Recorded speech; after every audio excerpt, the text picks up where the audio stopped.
J'en viens à notre thème d'aujourd'hui. Donc Pierre Torres, qui lui est un ingénieur agronome, qui est un spécialiste de la vigne et du vin, auteur de nombreux ouvrages sur ce thème, qui a consacré beaucoup d'années à la création de la station viticole de Roussillon, en 30 ans, puis de l'Université des vins de Roussillon et maître pasteur de Roussillon, donc qui est mieux qualifié que lui pour nous parler des vins catalans au temps des rois de Majorque et d'Aragon, surtout aujourd'hui où on connaît une crise de la viticulture. Vous n'êtes pas sans avoir entendu parler de la situation du GICB, et peut-être qu'il nous en dira deux mots en passant. Même pas, mais ça, c'est pas bien. Voilà, donc Pierre Torres, je vous cède la parole. D'accord. Bien, merci. Ça marche? Merci.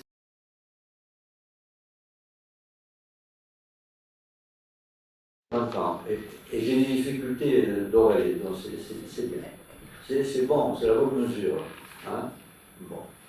Ben, merci pour votre accueil et pour ce sujet qui prend peut-être quelques accents particuliers aujourd'hui, puisque on voit dans la presse, mais pas dans la presse, vous êtes évidemment sur le territoire, que la viticulture marche pas bien, connaît une crise particulièrement grave, et puis de façon générale en France et surtout en Roussillon.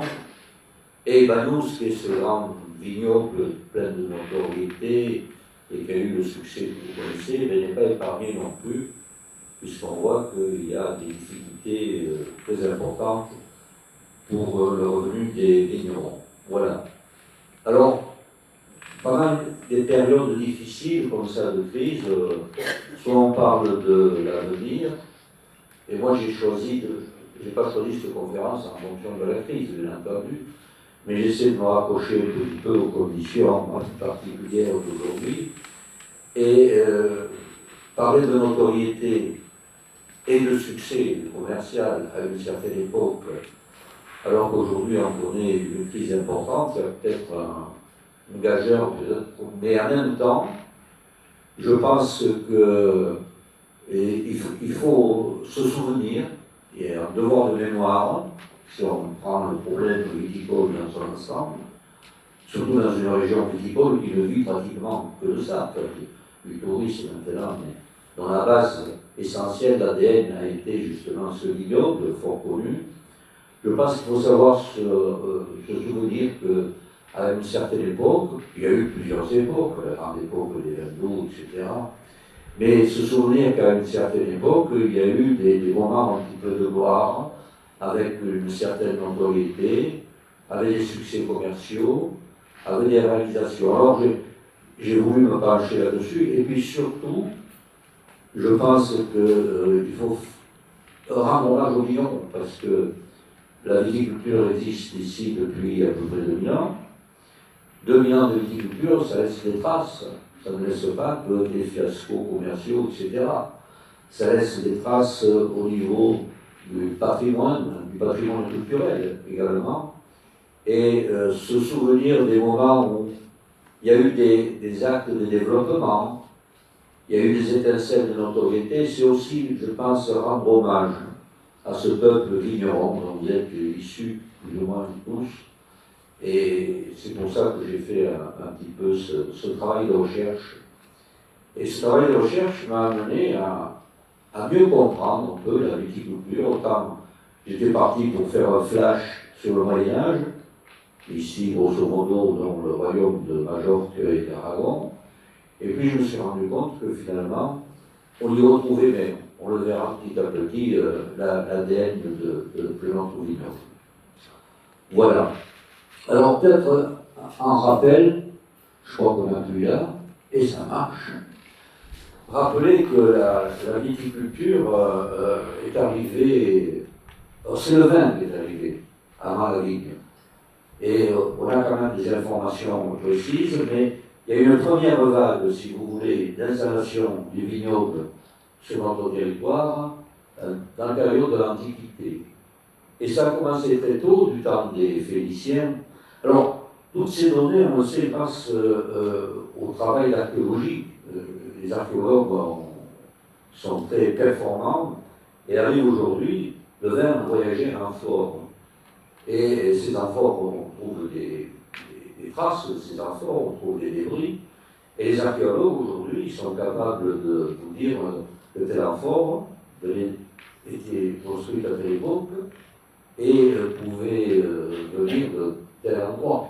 C'est-à-dire qu'on pouvait, en fonction des relevés archéologiques, retracer un petit peu toutes les traces de commercialisation du vin qu'il y a eu. Et on a des amphores dans les Phéniciens, des Grecs, etc. Puis après, on a des amphores quand on fera nos vignes du côté de Marseille, consacrées, concurrencées par la grande mère œnologique des Italiens qui nous ont fondé. Et puis après, on aura notre vignoble, il y aura un peu plus tard, et nous aussi, on va inonder la Méditerranée comme ça, avec nos vins. Et tout ce travail, on le voit. Donc, pour dire simplement qu'il y a eu une première installation de la vigne qui s'est faite, je pense, au début du siècle. Il y a eu quelques vignes, il y a eu du vin qui est arrivé bien avant. On trouve par exemple des traces d'un courrier ici de 550, je crois qu'il était étrusque avant Jésus-Christ, c'est-à-dire qu'on consommait du vin, c'est-à-dire que la commercialisation des Grecs qui venaient nous ont donné du vin, que on a commencé à boire le vin et à mettre le vin avant d'implanter des vignobles. Est-ce qu'on a implanté des vignobles? Il y en a eu quelques-uns soi-disant, du temps des Grecs, mais pas beaucoup. Je pense qu'il faut attendre la colonie romaine pour avoir vraiment une vraie implantation. Vous avez, pas loin d'ici, les amphores italiques qu'on trouve sur un site à Port-Vendre, qui ont été concentrés là, pour montrer tout ce travail. En plus, il y avait beaucoup de bateaux qui passaient là, et qui coulaient entre Port-Vendre, etc. Et on suivi le nord, ces accidents de bateaux, pour essayer de trouver l'histoire.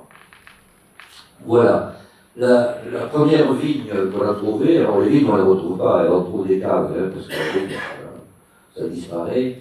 Et les premières caves qu'on a trouvées en Roussillon, on les trouve à peu près autour du 1er siècle après Jésus-Christ. C'est un travail qui a été fait par un archéologue qui s'appelle Cotarva.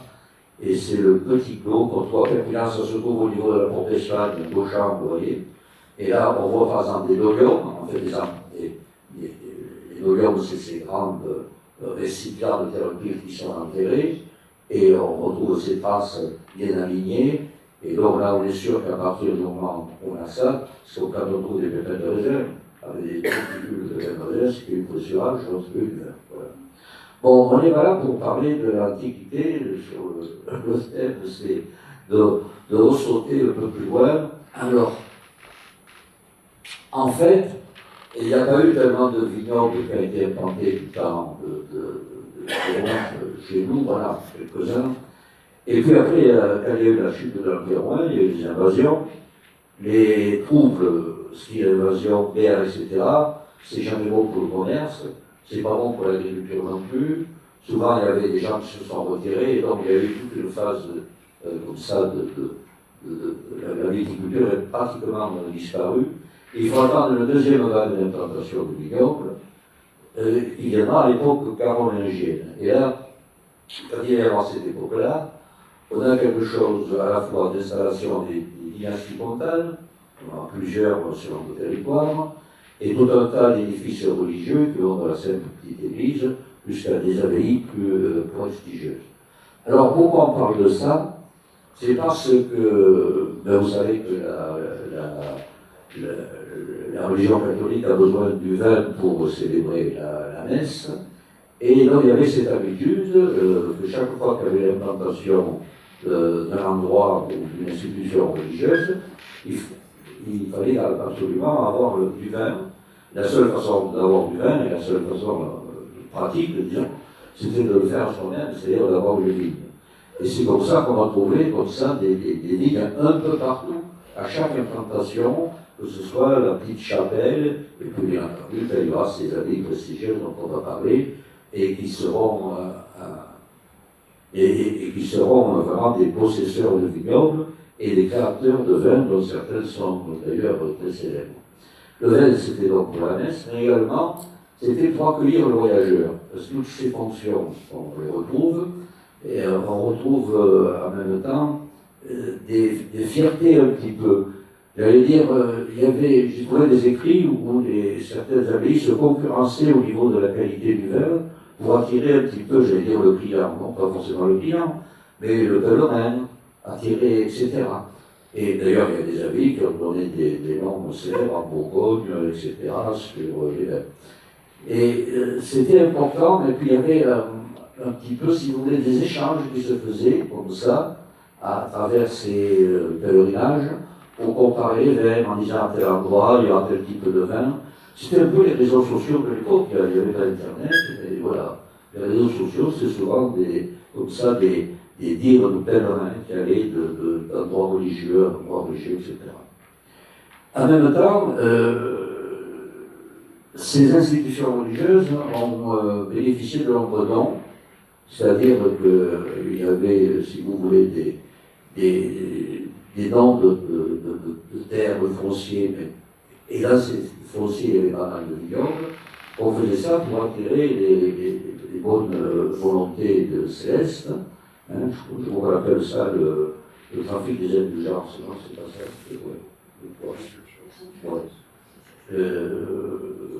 le trafic des indulgences, etc. Voilà. Et ce qui fait on va y revenir parce qu'on va essayer de décrire ce vignoble un petit peu. On trouve comme ça des vignes qui ont été installées partout, y compris dans des endroits où a priori on dirait mais c'est pas un climat, c'est pas un terroir où j'aurais installé la vigne. Et on va retrouver ces vignes un peu partout. On va le voir d'abord avec des textes qui l'attestent, des confirmations écrites, mais également quand vous regardez des cartes, on trouve sur des zones montagneuses, par exemple, où pendant très longtemps il n'y a pas eu de vigne, on trouve le terme vignat, vignol, et qui veut dire qu'il y avait à une certaine époque une vigne, qui après a disparu parce que le climat ne permettait pas d'avoir le raisin qui mûrissait bien, etc. Et donc, on a eu ces implantations, cette première implantation a été sur tout le territoire. Donc après les soldats romains, les moines vignerons, voilà. Et bon, quand on regarde, alors, moi j'ai un faible pour on a en même temps des abbayes qui sont magnifiques, et on a en même temps, il y a eu pas mal de conférences là-dessus, sur l'expression de l'art roman à cette époque-là. Et donc je trouve un petit peu dommage qu'on n'arrive pas à associer, alors toutes ces abbayes dans leur histoire montrent qu'elles avaient des vignes, et qu'elles produisaient du vin, il était connu, et je trouve un petit peu dommage qu'on n'arrive pas à associer, surtout dans le cadre de l'autorisme,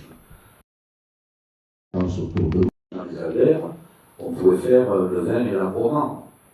Chaque petite chapelle d'art roman a une histoire où on peut retrouver, en particulier à cette époque du Moyen-Âge, des traces de possession de vignobles. Et donc il y aurait là, je pense, et je laisse ça à de futures générations, moi je suis plus aux affaires, comme on dit politiquement, pour le proposer, mais je pense que ce serait intéressant chez nous, quand on a la richesse qu'on a à la fois du vignoble et de la romande, de faire un parallèle entre les deux. Saint-Pierre-de-Rose, vous le connaissez, c'est peut-être l'abbaye la plus importante sur le secteur, et on a retrouvé dans des vestiges de Saint-Pierre-de-Rose une liste de moines qui étaient consacrés, je crois qu'on appelle ça le moine Céléarus, tout comme ça, une liste de moines qui était consacrée uniquement à l'entretien du vignoble et de la cave. Entre parenthèses, on ne retrouve plus les traces de la cave. Je les ai cherchées, puis j'ai travaillé avec les gens de Saint-Pierre. C'est dommage parce que je suis persuadé qu'il y avait une cave, un sous-sol importante. Et on a une liste quand même de plusieurs moines qui ne faisaient que ça, hein, qui se sont succédés. Voilà. Il y a même soi-disant un traité de nologie qui serait des plus traités anciens qui existent, mais on ne l'a pas retrouvé. Mais Saint-Pierre de Rhodes avait évidemment beaucoup de vignobles. Il n'y a pas que les vignobles, vous avez aussi des cultures vivrières. Mais quand on regarde, vous allez aujourd'hui à Saint-Pierre de Rhodes, vous avez des terrasses un petit peu comme à Bagnols, qui sont abandonnées, parce que quand il y a eu le phylloxéra, tout ça a disparu. Les Bagnols ont été les seuls à reconstruire ce type de terrasse. Voilà. Vous avez également des abbayes comme l'abbaye de la Grasse. L'abbaye de la Grasse possédait des vignobles qui allaient jusqu'à Albi, pratiquement. La moitié de la vallée de la Glie, donc chez nous, dans les Pyrénées-Orientales, dépendait un petit peu de l'abbaye de la Grasse. Et beaucoup de vignobles étaient gérés par l'abbaye de la Grasse. Et puis, beaucoup plus près, vous avez regardé Saint-Génis, où on a énormément de données sur les possessions et les noms de vignobles qui étaient tout autour de Saint-Génis. Et puis, bon, par exemple, ce tableau de Sorel, etc. J'ai fait un clin d'œil sur Serrabonne, je me répète un petit peu, qui est un petit bijou de la Romance, Serrabonne. Hein. Et il y avait des villes qui ont complètement disparu. À l'époque, ça s'appelait rien. Oui. Hein, c'est ça, voilà. Et on s'était rencontrés, et je lui avais dit, mais il m'avait dit, c'est dommage qu'il n'y ait pas la vigne, etc. Il m'a dit, je te donne un terrain, plante la vigne, ce que j'ai fait, et comme ça, au moins je serais content, je pourrais dire, je viens voir quelque chose qui est un bijou de l'art roman, et je refais une vigne là, donc j'ai implanté une vigne, enfin, la station viticole dont je m'occupais, et on a mis tous les cépages catalans qui avaient existé sous forme de collection de cépages. Ce qui lui a donné, lui, l'idée de faire une collection de figuiers, je crois, voilà. Après, c'est parti un petit peu à l'abandon, voilà. Dans la vigne que vous voyez là sur les flancs de Serrabonne, c'est une vigne qui a été plantée dans les années 1980-90, voilà.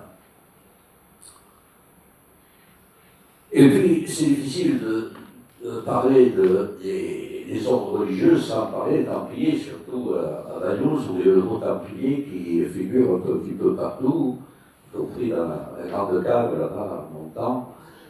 Et bon, que dire sur les Templiers, ce n'est que c'est l'ordre religieux, mais cet ordre religieux s'était installé, avait installé leur commanderie au Masdeo. Masdeo se trouve à Trouillas, vous voyez. Et il y a eu beaucoup. Ça fait couler beaucoup d'encre, ça entraîne le côté mystérieux, tout ce qui est templier, etc. Voilà. Il y a eu pas mal d'écrits qui ont été faits, des thèses et des réalisations, que ce soit Inas ou Laurent Verdon, et qui ont pu établir quels étaient les liens des templiers, c'est énorme. Parce qu'ils ont bénéficié de tout un tas de dons. Et dans ces dons, on a pu vérifier, alors on commence à avoir des documents comme ça, qui nous montrent l'importance de la vigne. Par exemple, Laurent Vermont, je crois dans sa thèse, dit que 30% du foncier était sous forme de vigne. C'est pas mal déjà. C'est-à-dire 30%, c'est quelque chose d'important. Et on retrouve ces vignes un petit peu partout, et comme je vous disais, ça allait dans des endroits très très différents. On retrouve dans les Astres, bien entendu, autour de Touillas, mais également beaucoup près Perpignan, dans le quartier de Mayol. Mayol bien nommé, puisque Mayol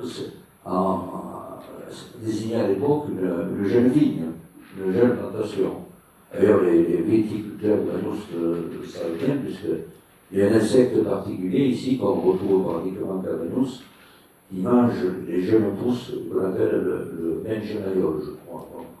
Je ne vais pas faire plus le Bagnoulin que ce que sont les Bagnoulins. Et vous voyez, et puis également du côté de Saint-Hippolyte, mais également du côté de Maury, à Saint-Ternac, etc. Voilà. Est-ce qu'ils avaient des vignobles? Je ne développerai pas sur la côte vermeille. Là, bon, les questions sont un peu délicates, plus de mal. Mais il y avait une activité, en particulier des Templiers, au niveau de la commercialisation à partir de Collioure. Les Templiers, comme beaucoup d'ordres religieux, ne payaient pas les taxes sur les vins. Voilà. Ils étaient exempts de taxes. On disait bide templaires, pagam pares, ou ne pagam pares. Je ne me rappelle plus. ça veut dire la même chose. Vous excuserez mon catalan médiéval, hein, je n'ai pas pu bien réviser. Et puis ils ont fait tout un travail, effectivement, qui était très important au niveau des aménagements. Quand vous êtes du côté de l'Age ou du côté de l'Ouest, tous ces étangs qui étaient particulièrement insalubres, on ne pouvait pas cultiver, il y avait des problèmes, voilà. C'est eux qui ont fait ces assèchements, ces agouilles que vous voyez, ils ont eu un rôle d'aménagement foncier très très important. Voilà. Ah, là, sauté. Alors, s'imaginer que la vigne n'a pu exister que par les ordres religieux, ce serait évidemment un petit peu une image un peu fausse, parce qu'il y avait quand même des paysans. Les paysans, qu'est-ce qu'ils faisaient? Et le monde paysan, il était en train de travailler, soit il travaillait pour les seigneurs ou pour les ordres religieux, et également ils avaient en quête d'essayer d'avoir leur propre terrain. Et la révolution chrétienne et la révolution agraire ont commencé très tôt. Déjà, il y avait au début du Moyen-Âge un système qui s'appelait la prisio, et qui en fait permettait à un paysan, s'il allait cultiver une terre qui était dans des endroits un peu épouvantables, au bout d'un certain temps, d'en avoir la moitié. Voilà. C'est un petit peu le contrat. Et ils avaient envie d'être libres, de pouvoir cultiver, avoir ce qu'on appelle un franc à lieu, c'est-à-dire de ne pas payer de taxes et d'être, comme beaucoup de vignerons sont maintenant, ou d'autres agriculteurs, ses propres propriétaires, propres exploitants, en demander à personne. Alors il s'est développé beaucoup de ce qu'on appelait le contrat de complan. Et ce contrat de complan continuait à dire, si vous allez conquérir tel endroit, je vous donne, c'est le Seigneur qui disait ça, je te donne la moitié, à condition que, par exemple, tu mettes une vigne, tu auras pour la moitié. C'est le contrat de complan. On retrouve dans tous les textes, parce que la chance du Moyen-Âge par rapport à l'Antiquité, c'est qu'on a beaucoup de textes. Et on retrouve des textes qui disent, par exemple, Terram donamus, vobis, ac complantatum, à condition que tu le plantes. Voilà. Et ça a permis comme ça au monde paysan d'aller conquérir des terroirs où pratiquement on n'aurait pas mis les pieds. Les seigneurs n'auraient pas risqué d'avoir installé dans ces questions-là. Ces contrats ont évolué, on va faire pas le temps de développer tout ce qui est le contrat social qu'il y a eu, et son évolution qu'il y a eu jusqu'après au métallage, après le ferrage, etc. Il y a quelque chose qui est particulier, qui intéresse les gens de la Côte Vermeille, en particulier de Manous, c'est le contrat. Moi, j'ai appris que je suis venu travailler ici, on va dire dans le contrat à Arras-à-Morte. Arras-à-Morte, vous êtes tous de Manous catalan, vous comprenez le. Voilà. Non, Arras-à-Morte jusqu'à la mort de la souche. Voilà, c'est ça. Et donc, c'est-à-dire que tu restes propriétaire tant que la souche est vivante. Les Vanolins qui sont marins, en fait, la vigne, elle est toujours vivante. Parce que quand il y a une souche qui meurt, on en remet une autre à côté, et donc, au fil des siècles, comme ça, on peut dire que la vigne est toujours vivante. Voilà. C'est quelque chose de particulier. Mais ça existe, je crois qu'encore, il y a des vignerons de Vanous, il y a quelques-uns qui pourront en parler, qui ont des contrats entre le ramas à morte. Voilà. C'est très particulier. Ces systèmes de contrats, à mon avis, c'est une opinion un petit peu personnelle, sont à l'origine de la découverte de peut-être des meilleurs terroirs que l'on vous laisse en Roussillon. Je ne pense pas qu'au Moyen-Âge, parce qu'on parle souvent de l'ethnologie moderne, de dire bon, on va planter sur des schistes, on va planter sur le calcaire, ça va être bien. Je pense qu'il n'y avait pas cette connaissance-là. Et je pense qu'on était planté de la vigne dans des endroits qui étaient difficiles. C'est vrai que plus les endroits sont ingrats, avec la roche dure qui est pratiquement en contact des racines, plus les vins ont d'expression, ont de personnalité. C'est vrai. Mais je ne pense pas qu'on est allé là-bas. On est allé là-bas parce que personne ne voulait cultiver ça. Les terres qui étaient fertiles, elles appartenaient aux seigneurs ou à des abbayes bien installées, et puis elles avaient comme priorité de donner à manger à la population. Donc il y avait du blé, il y avait un petit peu d'élevage, des cultures vivrières. Et quand on envoyait les gens dans les montagnes là-haut, qu'est-ce qu'on pouvait faire en climat méditerranéen? La vigne et l'olivier. Il n'y avait pas d'autre solution.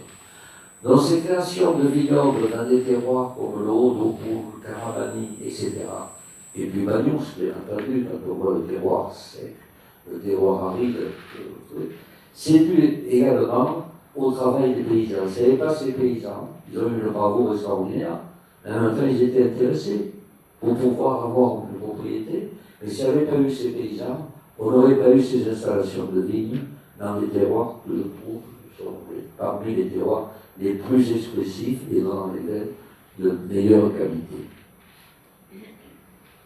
Voilà, ce genre de terroir que vous voyez ici, à Flamme de Corbière, et puis évidemment, bon, Bagnous, quand on voit ces sculptures de montagne, il fallait le faire.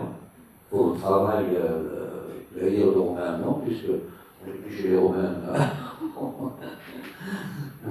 C'est extraordinaire, ces terroirs, on le doit au monde paysan, et au courage aussi, à cette époque, pour aller entretenir des vignes dans des conditions pareilles. Voilà. Ce qui fait qu'on a installé comme ça des vignobles dans tout le territoire. Et là, on a pas mal de témoignages qui sont des témoignages écrits, avec des recueils de titres, des cartulaires, ce qu'on appelle des caprins ou des cartulaires religieux, etc. On trouve des vignes, j'ai recensé toutes les vignes qu'il y avait à cette époque-là. On les retrouve évidemment dans la pleine notion dans les Astres, bien entendu. Albert et Côte-Vermeil, je pense que c'est les premières vignes qui ont été implantées. On a vu, je vous ai parlé des abbayes qu'il y avait sur la série de Côte-Vermeil, mais les Albert, et c'est là où on a installé certainement les premières vignes. Là, on en trouve dans des terroirs ou des régions où on n'a plus de vignes depuis longtemps, comme le Val-Espire. On en trouve à Arles, on en trouve à Villiers-les-Bains, on en trouve jusqu'à la place de Moyon, voilà. On en trouve beaucoup dans le Conflans. Le Conflans a été une grande région viticole pendant très longtemps. On verra l'époque où ça a disparu un petit peu. Et on en trouve surtout, et c'est ce clin d'œil qui m'intéresse, on en trouve dans les zones montagneuses, comme la Cerdagne et l'Andorre. Voilà. Donc, c'est inimaginable de penser qu'il y a eu dans toute cette région montagneuse des vignes, mais des vignes qui étaient installées côté Soulas, c'est-à-dire côté soleil, là où il y a quand même un climat un peu moins rude que sur d'autres facettes. Ce cas, il y avait la vigne partout à cette époque-là, mais ça ne ressemblait pas à la vigne que l'on a connue, je veux dire que l'on a connue parce qu'on est en régression, que l'on a connue, que l'on connaît maintenant, c'est-à-dire il n'y avait pas de monoculture. Il y avait des vignes qui étaient intégrées dans un paysage agraire où il y avait à la fois des céréales, des cultures vivrières, il y avait de l'élevage, etc. C'est une viticulture qui était tout à fait différente. La concentration viticole viendra beaucoup plus tard. Elle viendra quand le chemin de fer arrivera en 1850, à peu près 1855. Voilà, on a des témoignages, par exemple un Caprin de Beaulieu qui date de 1292 et qui précise les parcelles de vignes. Plus combien il y a, je ne vais pas renoter le nombre de parcelles, et préciser également un petit peu le mode de culture. Et qui précisait que, évidemment, sur les terroirs de la Côte-Vermeil, il n'y a pas beaucoup de terres fertiles, d'alluvions, il n'y avait que de la vigne, pratiquement, pas autre chose. Voilà. Mais ça précise le nombre de parcelles et ça précise la façon dont elles étaient cultivées. On y reviendra. Le Conflans, voilà. Sur les terrasses, quand vous montez en Cerdagne, sur le long du Conflans, vous voyez des terrasses. Ces terrasses sont abandonnées. Elles ont contenu essentiellement de la vigne. Un peu d'olivier, pas mal d'olivier, mais beaucoup de vigne. Et j'avais pour preuve, alors moi j'ai parcouru ces terrasses, j'ai retrouvé des repousses de vigne sans arrêt. Je veux dire, il y avait un vignoble qui était important du côté de Prades. Hein, et l'autre exemple, deux exemples qui peuvent quand même être très parlants, c'est le Philocéral est arrivé à Roussillon en 1868, je crois, peut-être par là. Et la première tâche chez Philocéral, on la trouve au-dessus de Prades. On la trouve pas dans l'As, on la trouve pas dans la ville, parce qu'il y avait un grand million qui était à Prades. Et là, vous avez à gauche la Vierge au raisin, c'est à l'église de Los Mazos. Vous voyez aussi, Los Mazos, c'est à côté de Prades, un peu au-dessus. S'ils ont mis une Vierge au raisin, c'est que le raisin était important, parce qu'ils faisaient des pèlerinages sans arrêt. Los Mazos, à cette époque-là, et jusqu'au XVIIIe siècle, ne vivaient pratiquement que de la vigne. Et quand la vigne a été grêlée, j'ai retrouvé dans les écrits, ben, l'année était complètement néfaste, et ils étaient ruinés pour 1 ou 2 ans. Voilà. Donc voilà des traces sur ce vignoble qui a disparu. Je l'ai retrouvé à Olette. Bon, la photo, peut-être une dizaine d'années, ça existe peut-être encore. Donc quand même, Olette, déjà, on monte à l'altitude. Et il y avait pas mal de vignes, même dans ces zones-là d'altitude. Là, on trouve des vignes qui restent encore en mélange avec des arbres. On y reviendra. Et puis, on a retrouvé en Cerdagne et également en Andorre. Donc, sur la photo à gauche, San Julia, c'est en Andorre. Et là, il y a encore des vignobles en Andorre, vous pouvez déguster des vins. Il y a quelques riches Barcelonais qui ont réinvesti dans la vigne et qui produisent. Je ne sais pas si vous voyez. Le monsieur qui est là, qui a une cave importante dans le PNS où il fait du cava. Cava, c'est le mousseux, catalan, pardon. Voilà, ouais. Et qui s'est dit, mais pour avoir plus de fraîcheur comme les vins, il a installé un vignoble qui est très important et qui se porte bien, vous voyez, je l'ai visité, et qui se trouve à côté de l'entrée du tunnel d'Italie. On est à 1300 mètres quand même là, c'est pas bien. Hein. Et puis même chez nous, il y a quelques Catalans de chez nous qui viennent d'être plantés il y a 4-5 ans à Ur, un vignoble également, voilà, de chardonnay ou de fève de mousseux. Voilà. Et puis on retrouve un vignoble expérimental à Mérange au-dessus de Puisserda, également, 1500 mètres. Donc on essaie aujourd'hui, alors moi ça m'amuse un petit peu parce que bon, le but de la conférence est de parler de l'avenir de la vigne, mais face aux problèmes que l'on a, entre autres, des problèmes climatiques, on se dit que peut-être on peut trouver de la fraîcheur en montant des vignes à l'altitude ou dans certaines zones. Et il y a pas mal de gens qui aujourd'hui essaient de mettre à l'avant ce qu'on appelle des vignes d'altitude. Voilà.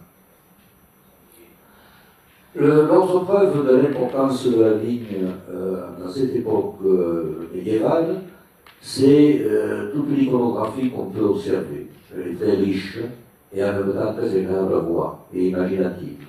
En particulier, au niveau de ce qu'on appelle les calendriers agraires, ce sont des sculptures, si vous voulez, où chaque mois représente quelque chose qui caractérise, si vous voulez, le travail du paysan. Voilà. Alors, moi, je vous invite à aller voir le monastère de Ripoll. Alors, j'ai pris beaucoup d'exemples catalans dessus, parce que, malheureusement, d'abord, j'adore la Catalogne du Sud. Mais ensuite, il y a plus c'est plus grand, et puis il y a plus de conservation au niveau de tout ce qui est iconographie, etc. Donc, c'est pour un peu l'expliquer.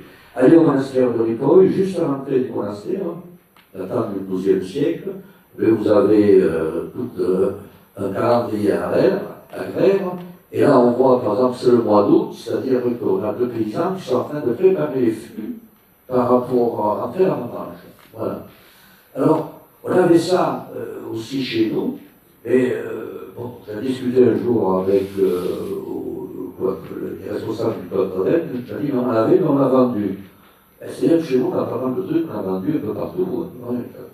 C'est que, bon, c'est Michel de Bruxelles, il faut aller voir les origines des colonnes de marbre, il faut aller au Polystère là-bas, à New York, au Paris. Et là, on retrouve ça. Alors, vous voyez, c'était à Haine, au XIVe siècle. Sur les effigies comme ça, en haut de colonne, une personne qui travaille aussi le fût, et une autre en septembre qui avait les pieds en train d'écraser le raisin. Et si vous voulez retrouver ça, il faut aller au château, je crois que ça s'appelle le Puy-l'Évêque, c'est à côté d'Angers, où il y a un musée, voilà. Et c'est eux qui ont récupéré ça. Ils m'ont envoyé les photos par la suite. Voilà. Il y en a de très très belles également. Regardez ça, par exemple, le monastère de Santes Creus, c'est près de Tarragone. C'est magnifique. Vous avez un visage humain, et ce visage humain sort d'une grappe très fertile, très chargée, avec quelqu'un qui fait l'avantage juste à côté. Et on a ces iconographies partout. Donc moi j'en veux pour preuve, ça signifie que la vie était vraiment présente partout, sur tout le territoire, et présente dans toutes les populations. Alors, la question qu'on peut se poser, c'est de se dire, mais quelles étaient les vignes et ces cépages au Moyen-Âge? Alors, malheureusement, on n'a pas de documents. On n'a pas pour dire quels étaient les cépages qu'il y avait au Moyen-Âge. Moi, je les ai un peu retrouvés, si vous voulez, par l'imagination, mais on n'a pas, par exemple, ce qu'on appelle des registres ampélographiques, des collections de cépages, où on définit les synonymes, on décrit, etc. Ça n'existe pas. Hein. Bon, il faudra attendre le XVIIIe siècle à peu près pour avoir des documents un peu précis qui décrivent sur chaque cépage quelle est la forme de la feuille, comment la couleur du raisin, etc. Ouais, et je me suis dit, on va trouver des noms de cépages dans tous ces cartulaires, ces caprins, tous ces actes de donation, etc. Il y en a plein, on ne trouve jamais un nom de cépage. On trouve qu'on donne telle vigne. La seule indication qu'on a, est-ce qu'elle est libre de droit ou pas? Si elle est jeune, on a c'est Mayol, voilà, on est sur ce Mayol, mais jamais un nom de cépage. Et je suis arrivé à la conclusion, que j'ai pas eu le temps d'en discuter avec beaucoup d'historiens, etc., mais qu'il n'y avait peut-être pas de nom de cépage parce qu'on cultivait la vigne en mélange de cépages. J'en suis absolument persuadé. Sinon, on mettrait le nom de cépage si on avait sélectionné. Dans les vignes de cette époque, il devait y avoir des mélanges, au départ, de cépages. Voilà. Dans la même parcelle. Bon. Alors, mais c'est vrai qu'après, on va retrouver ça parce que les agronomes qui vont intervenir un peu plus tard vont dire qu'il peut y avoir, comme Olivier de Serre, on peut en Catalogne, sur le grand agronome français, si vous voulez, qui a permis d'avancer un petit peu, a donné des conseils en disant est-ce qu'on plante un cépage ou comme on le faisait avant, il dit, on peut aussi planter plusieurs cépages en même temps, dans la même parcelle, un mélange. Ce qui donnait le pour et le contre, je ne veux pas développer ici le pour et le contre, le contre étant ils ne nourrissent pas en même temps, il y en a un qui est sensible aux maladies, il y a des besoins, etc. Et alors, je me rappelle, je me suis dit, mais quand j'ai commencé ma carrière, c'était en 73 à peu près, et la première fois, je suis venu à Bagnos. Et un de vos ancêtres qui m'a montré des vignes, et j'ai été surpris un petit peu, parce que quand j'ai vu les vignes à Bagnos, je me suis dit, dans telle parcelle, je ne sais pas combien de cépages. Et vous savez que pendant longtemps, dans une parcelle de Bagnos, il y avait du grenache noir, du grenache gris, qu'on appelait le grenache rouge, puis tout d'un coup, puis le Pérignan, je retrouve mon vert, etc. Ça se voit encore. En plus, avec le contrat de ramasse-à-morte, etc. Et donc, je me suis rappelé que finalement, certainement qu'au Moyen-Âge aussi, il devait y avoir ces assemblages de cépages. Alors, je pense qu'il y avait quand même quelques ancêtres de cépages. Je vais accélérer, mais je ne veux pas. Hein? J'ai pris le retard un peu, Monsieur le Président. On va passer là, sur le pipi. Est-ce qu'il y avait du muscat? Certainement, parce qu'on n'a pas des noms de cépages, mais on a des noms de vins. Quand on va lire après Chimène, on va lire Arnaud de Villeneuve, etc. Et parmi les vins consommés, il y avait le muscat, le moscatel. Et pour faire du muscat, il fallait bien que le cépage muscat. Et je pense que l'ancêtre, c'était le muscat petit grain, et non pas le muscat gros grain. Voilà. Donc je passe un peu rapidement parce que je voudrais vous parler pas mal de choses, et j'ai peur que... Il y avait ce fameux Mandoisie, mais contrairement à ce que les gens pensent, ça n'a jamais été le cépage. On trouve les textes, Au XIIIe siècle, c'était mythique, on buvait de la malvoisie, du vin grec. Effectivement, on appelait la malvoisie, parce que ça venait du port de Malinvasia, dans le Péloponnèse. Vous savez que beaucoup de vins portent le nom de port. Porto, c'est le nom de port. Bordeaux, c'est le nom de port. Jerez, c'est le nom de port. Et Malvoisie, c'est le nom d'un port et le nom d'un vin. Ça n'a jamais été le cépage, contrairement à ce que les gens pensaient. Après, on verra pourquoi on a fait des cépages Malvoisie, qui sont différents. Mais au départ, c'est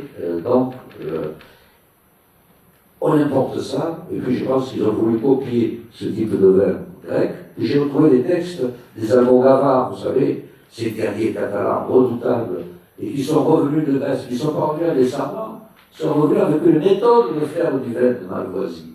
Et en le faisant avec les serments, c'est-à-dire les vignes qu'ils trouvaient un petit peu sur place. Et également le grenache. Voilà, j'ai appuyé trop. Ah. On peut l'enlever, ça, le haut, là, qu'est-ce que j'ai fait? Les bêtises. Merci, madame. Ah, non, voilà, le grenache. Merci. On ne retrouve pas le grenache, mais je pense qu'il a été sélectionné chez nous. Bon, c'est peu chauvin, mais en même temps, j'ai pas mal d'arguments. Je pense que le grenache a été sélectionné chez nous pour faire du vin de grenache.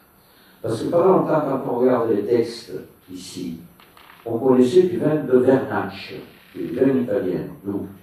Et puis après, j'ai vu que les rois d'Aragon, le royaume également, le Major, on retrouve des vins de grenache, on retrouve le cépage. Et en fait, on retrouve le cépage qui est venu après. Donc j'en tire la même conclusion que pour la Malvoisie, c'est-à-dire que la révolution que nous apporte cette étude, c'est qu'au lieu de raisonner comme les œnologues font maintenant, quand vous buvez un vin de chardonnay, c'est que vous l'avez élaboré à partir d'une vigne de chardonnay. Pareil si vous buvez un vin de grenache, etc. Mais c'était l'inverse avant.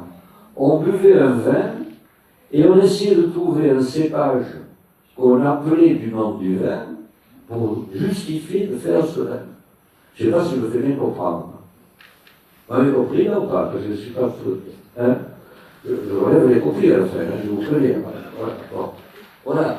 Et donc je pense que pour imiter ce vin de Vernaccia qui venait d'Italie, on a sélectionné un cépage qui puisse être un vin liquoreux, donc qui puisse être fort en degrés, avoir du sucre, être liquoreux, etc.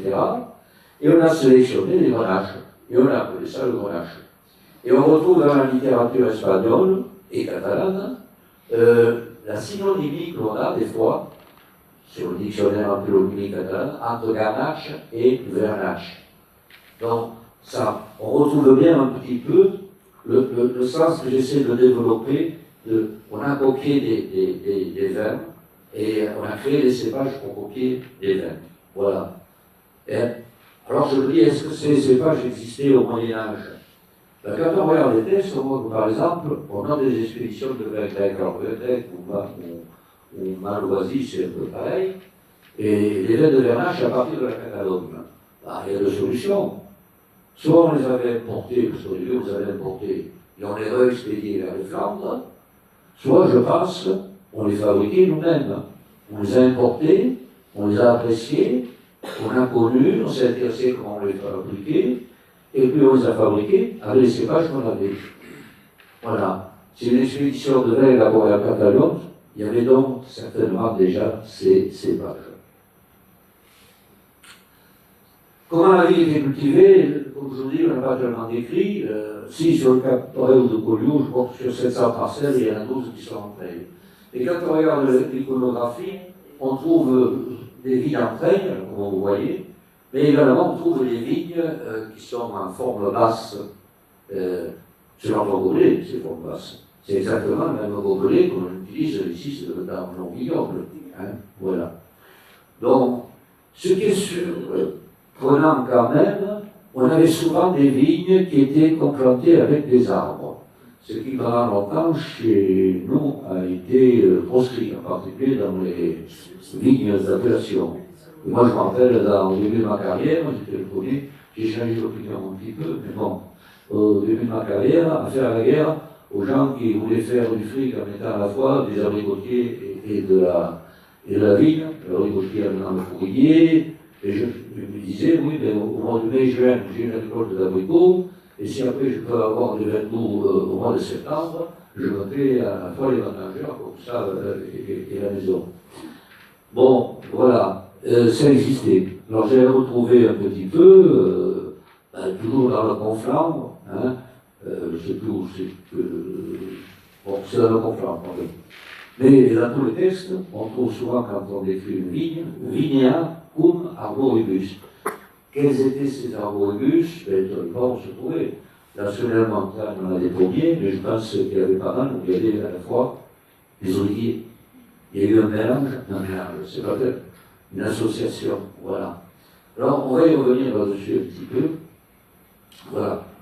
Parce qu'on retrouve de temps en temps en Catalogne, où il y a davantage d'oliviers que chez nous, on implante l'olivier actuellement. Hein. On essaie de le redémarrer, d'autant plus qu'il a l'air d'être plus résistant à la sécheresse un petit peu que la vigne, et donc aussi c'est peut-être intéressant. C'est intéressant surtout de voir qu'au Moyen-Âge, on flirte avec les idées qu'on est en train d'essayer de développer maintenant. C'est pas la première, hein. On va y revenir. Donc, il n'y avait pas de la monoculture. Un paysage comme celui que l'on voit, magnifique d'ailleurs, du siècle de Véro. Le paysage, si vous voulez voir un paysage qui ressemblait à celui du Moyen-Âge, j'en ai trouvé un toujours en Conflans. Je tiens à préciser que j'habitais pas le Conflans parce que j'en parle souvent, mais on pourrait penser que je fais la promotion un petit peu.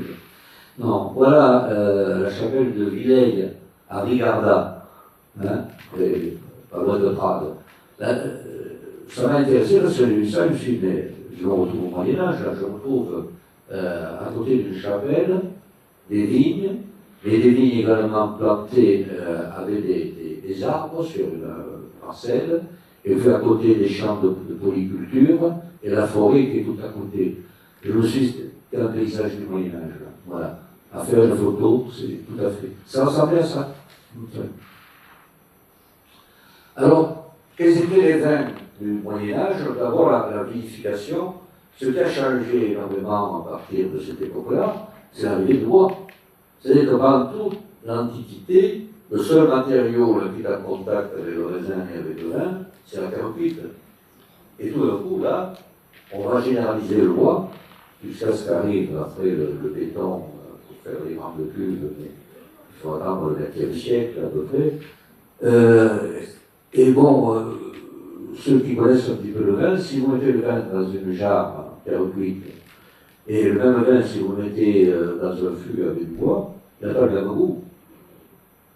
Donc les vins du Moyen-Âge n'avaient pas le même goût que les vins de leurs ancêtres de l'Antiquité, tout simplement, déjà, en dehors des techniques qui ont évolué, mais par ce contact. Et le bois, c'est très, très important. Et tout se faisait dans le bois, que ce soit la vinification et la conservation. Les différents écrits que l'on a nous donnent un descriptif des différents types de vins que l'on peut rencontrer à cette époque-là. On a du vin blanc, du Albon, du vin rouge. On a souvent cité le vin claret. Une fois, j'ai vu le mot rosâtre, rosé. Et donc, je pense quand même qu'on faisait déjà la distinction avec ces rouges légers, un petit peu, qui sont limite rosés, avec le terme claret. Vin nouveau et vin vieux, bien sûr. Et il y avait beaucoup de vins doux, mais des vins qui étaient naturellement doux, c'est-à-dire l'alcool viendra après pour faire le pitage, mais il y avait des vins qui s'arrêtaient de fermenter parce que le raisin il était cueilli à 17 ou 18 degrés, et puis quand il arrive à 15 degrés d'alcool, les levures ne peuvent plus fonctionner, et de façon naturelle, le sucre reste. Voilà. C'est ce qu'on appelle des vins naturellement doux, et qui sont les ancêtres de nos vins doux naturels, en particulier de l'Aubagnous. Il y avait beaucoup de noms de vins connus. Celui qui est le plus cité, c'est le muscat. Et c'est vrai que quand on voit un vin de muscat, c'est jamais national. Il y a un goût particulier par rapport au vin classique. Et donc, c'est mis à l'avant. Et ce qui est remarquable, c'est que dans les textes où on met ce muscat à l'avant, on cite Perpignan, on cite Rivesaltes et Pillard, c'est-à-dire, en fait, la terrasse du quaternaire qui fait le crest de Rivesaltes et qui donne une concentration en sucre très très importante. Et c'est là d'ailleurs où on va se retrouver les plus grands vignobles de Muscat. Il y en a plus qu'à Valence, hein, voilà. Et c'est là où on va se faire l'appellation qu'on appellera Muscat de Rivesaltes, qu'on aurait pu aussi bien appeler Muscat de Perpignan. Voilà. On retrouve de la malvoisie qui, dans un premier temps, est importée. On retrouve ce terme de malvoisie, je pense que c'est la même chose quand on parle du vin grec. Mais je pense que de plus en plus, on fabrique ces vins localement. Et je retrouve dans des textes des phrases comme vinum simile greco-facere, c'est-à-dire on va faire à la façon des Grecs. Et là, on va le baptiser. On va appeler des vins qui ne sont pas de chez nous, avec un nom. Voilà, nos propres vins. Est-ce que c'est quelque chose? Ça a toujours existé. Il y a eu des Porto en Crimée, il y a eu des champagnes californiens, etc. Et aujourd'hui, vous allez à la Jonquère, et vous avez des marchands de vin, y compris dans les grandes surfaces, ils vendent du Porto, presque sur mesure. C'est pas du Porto qui vient du Portugal, bien entendu. J'espère qu'on ne peut pas dans ce genre de piège. Là, vous avez du Porto à 5 € de 25 ans, et à 4 € de 15 ans, ils vous fabriquent. Donc aujourd'hui encore, on fait comme si c'était du Moyen-Âge, on a fait un nom connu, Porto, et on le fabrique avec le vin de la Tourname, avec le vin qui est juste à côté. Ils le font de façon Porto. À part que c'est interdit, normalement, les fraudes devraient intervenir, voilà, pour éviter ce genre de choses. Est-ce qu'on buvait le vin comme on le boit maintenant, ou est-ce qu'on buvait du vin arrangé, on boivait de l'eau? On buvait beaucoup de vin avec de l'eau, mais ça de tout temps. Les Grecs aussi buvaient du vin avec de l'eau, les Romains aussi. Et on a continué dans les campagnes souvent. Alors moi je me rappelle la première fois que j'ai bu du vin chez mes parents, mon père buvait du vin, le vin n'était pas terrible, je me rappelle, mais il me mettait du vin avec de l'eau. Voilà.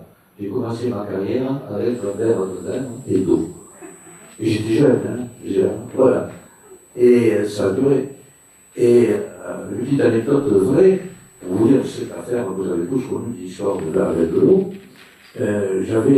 Après j'ai fait quelques études un peu zoologiques, j'ai eu la chance de connaître des grands vins, de temps en temps j'ai acheté une bonne bouteille. Une fois j'ai pris sur dessous une bouteille de Châteauneuf de Pape, j'étais très content. Ma grand-mère m'avait invité à déjeuner, et je lui avais dit, parce que je savais qu'elle aimait le vin, regarde, il y a ce vin, elle prend la bouteille, et elle met de l'eau dans une bouteille de Châteauneuf de Pape, qui m'avait coûté fort cher. Et j'étais un peu scandalisé. Elle le voit, je lui demande le trouve, elle me dit, c'est un bon vin. Parce qu'il supporte l'eau. Voilà. Donc ça c'est quelque chose, vous voyez ce que je veux dire, ça a traîné cette affaire de vin. Et quand on regarde les écrits des diététiciens de l'époque, on disait, mais si tu as de la fièvre, ou quand il fait trop chaud, mets du vin dans de l'eau. Il paraît que les vins catalans d'ici étaient très trop, peut-être épais, d'après Chimènes, et que non, voire dans Villeneuve, il fallait y mettre un peu d'eau pour qu'il soit buvable, etc. Ou quand on était souvent en colère, il fallait se calmer, bon, arrête le vin, mets-y de l'eau, etc. Voilà. On ne mettait pas que de l'eau, on mettait tout un tas, parce que le vin était une matière première, on l'avait sur toutes les tables, mais on le buvait, et bien, comme chaque cuisinière avait ses façons de faire, soit avec du miel, de la cannelle, bon, les vins chauds, on a tout inventé, mais à cette époque-là, ils avaient déjà des gingembre, cardamome, etc. Coriandre des fleurs de sureau, quand je sais que c'est des produits dont les arômes donnent des goûts de muscat, puisque vous savez, à un certain moment, le trafic de faux vins muscat était fait justement à l'utilisation de la coriandre et de la fleur de sureau. Donc vous voyez que déjà au Moyen-Âge, ils avaient compris un petit peu ce que c'était que les arômes. Et il y avait ce fameux vin pimentat. Pimenta, c'est du piment, qui soi-disant était intéressant pour la digestion. C'est des vins macérés. Il devait donner de la force également, parce que j'ai trouvé le texte de l'abbaye de Cluny qui interdisait aux mâles d'en prendre trop souvent. Voilà. Alors je me suis dit qu'il y avait peut-être des effets aussi qui étaient tout à fait secondaires. On ne va pas remettre l'Église au cœur de ces dérives-là. Mais on avait pris la décision et j'ai trouvé l'écrit qui interdisait l'utilisation de ce vide du mental. Voilà. Est-ce qu'ils ont proscrit une gros mur à la place? Je ne sais pas. Il faut continuer.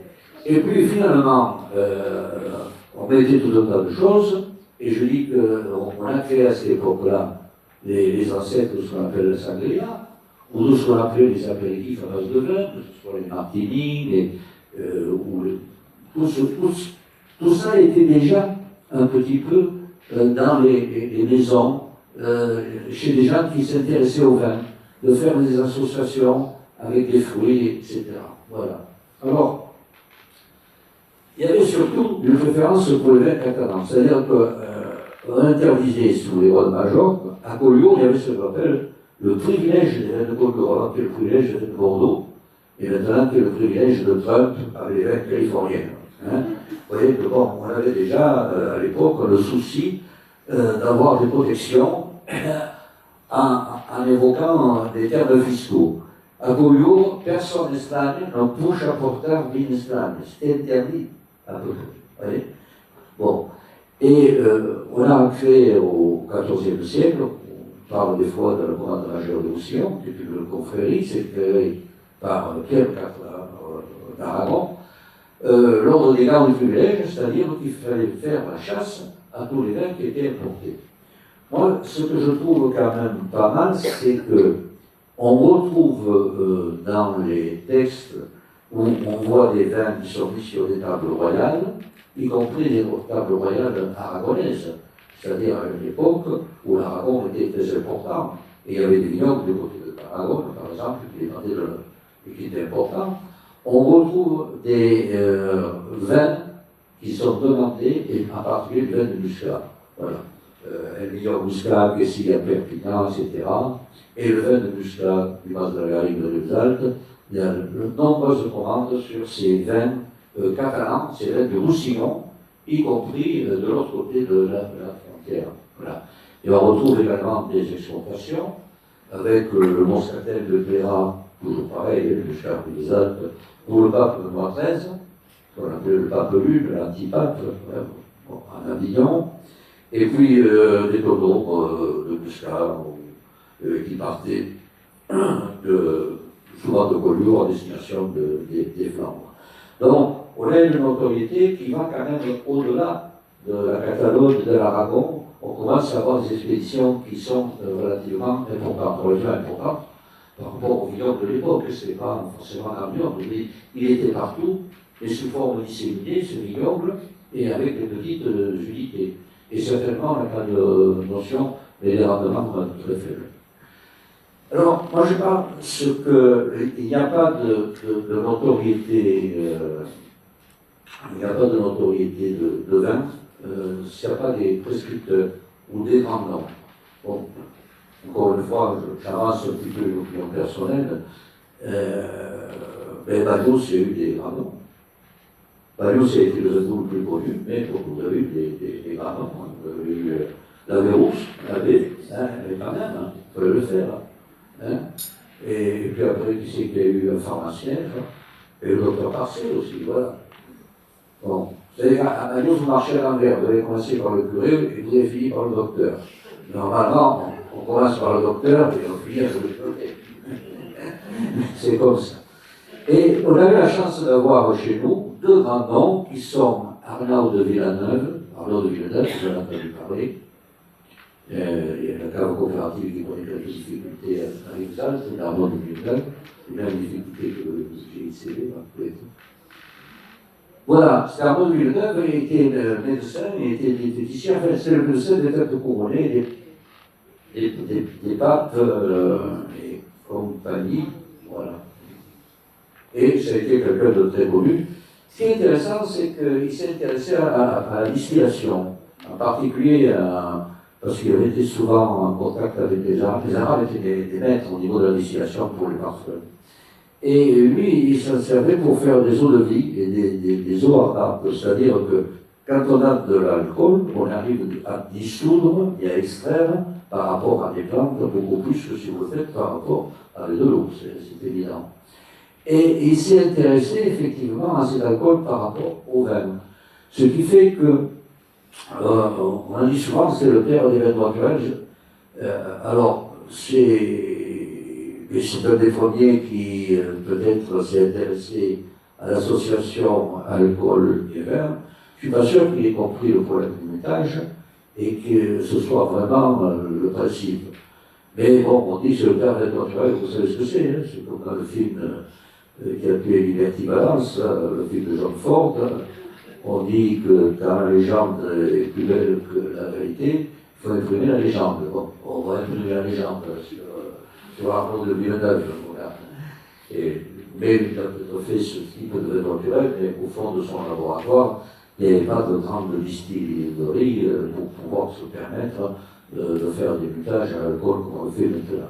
Voilà. Il a beaucoup travaillé sur le conseil du savoir-boire, c'est-à-dire qu'est-ce qu'on boit avec tel plat, qu'est-ce qu'on boit quand il fait chaud, etc. Et puis sur la façon aussi d'éviter comment ça s'appelle, d'abuser. C'était quand même avant tout un diététicien, etc. Et il a écrit d'ailleurs en L'hiver des Midis, qui est un livre. Alors, on n'y apprend pas grand-chose, si vous voulez, sur la façon de faire le vin, mais sur des recettes pour soigner des maux. Alors, quand on le lit, moi je regarde, c'est extraordinaire. C'est-à-dire qu'on retrouve sur l'hiver de Venise, par exemple, le vin de graminées, avec des racines de jeunes herbes, apparaît comme une véritable potion miraculeuse, puisqu'il élimine les vers, oxydite de l'abricose, il purge les reins en même temps et la vessie, vous voyez, et il libère le foie, bon, quelque chose de particulier. Alors pour les douleurs articulaires et arthritiques, bon, ça nous concerne peut-être aussi. On a tout un tas d'ingrédients à ajouter, mais avec un type de vin chaque fois.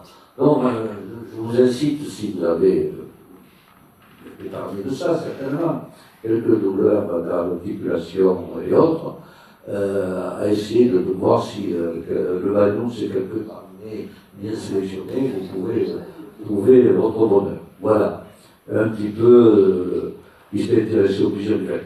Alors, il y a un personnage sur lequel j'accorde beaucoup plus d'importance, qui est venu après, et qui est un catalan, qui s'appelle Ximénez, qui est un moine franciscain, et il s'est trouvé à, comment ça s'appelle, à Chéden, voilà.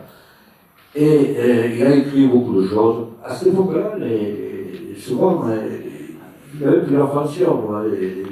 Les diététiciens qui étaient à la fois médecins, mais qui étaient en même temps religieux, etc. Voilà. Donc, il a écrit sur le savoir-boire, et sur le savoir-boire, il a écrit quelque chose d'extraordinaire. Il dit Novi est nutritive, dilate las venas, gauche et alegria. Voilà. Alors, ça, on aimerait bien pouvoir lire aujourd'hui en communication. Pour sauver le vin, c'est un aliment nutritif, c'est vrai que, bon, voilà. Ça a un effet sur la santé, puisqu'on dit que le tanin a un effet sur l'athérosclérose, voilà, le tanin des vins rouges en particulier, celui du Vagnon, ça encore plus, il paraît, bon, voilà. Et ça amène, à condition de rester modération, gauche et alegria, c'est de la joie, vous voyez, voilà.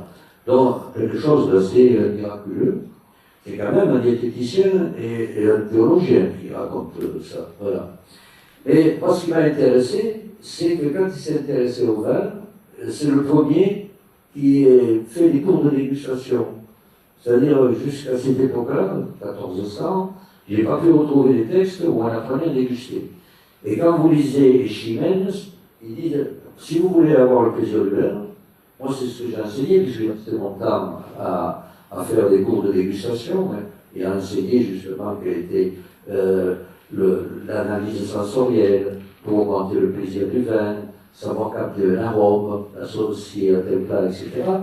Et on retrouve en 1400, pour faire avoir le plaisir du vin, prima manan le remine, ce que j'ai toujours enseigné, il faut d'abord regarder le verre, le vin dans son verre, comme ça. Ensuite, on le respire, on le sent, on le met en bouche, on l'avale pas d'un coup, on le fait mastiquer, tourner autour de sa bouche, et après, comme ça, vous découvrez le plaisir. Voilà. Bon, la découverte du plaisir par un moine, il ne faut pas passer à côté non plus. Surtout quand c'est quelqu'un qui écrit sur le vin. Voilà. Et il a commencé à parler de premier vocabulaire pour décrire les vins, et dans ce vocabulaire, il y avait des qualités comme fin, frais. C'est le premier vocabulaire qu'on a. Cocorico, sont catalans, hein, fait par les VKN, voilà, avec les vins du Roussillon. Ah, quand même, avec ça, si ça ne fait pas une notoriété, je pense que ce n'est pas étranger à la notoriété des vins qu'on avait à cette époque-là. Et également, il décrit les défauts de vin en disant fumat, il est fumé, mouda tourné, madérisé, etc. Voilà. Donc voilà, c'est un petit clin d'œil que je voulais vous faire sur cette période-là. Et je voudrais conclure pour pas déborder en disant que c'était une période qui a été apparemment faste, puisqu'on voit des réputations de vin, on voit en même temps des exportations, on voit des vins qui sont sur les tables royales, et qui vont jusqu'au pape qui est à Avignon, etc.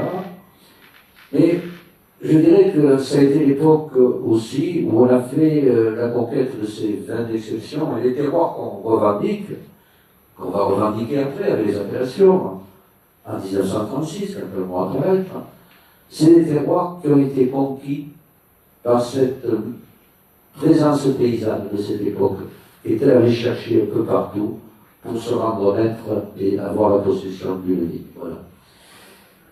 Les cépages dont on est encore fier aujourd'hui, on parle beaucoup avec les risques de sécheresse, etc., de retrouver, je ne sais pas quel cépage, il n'y a pas plus vieux que le grenache.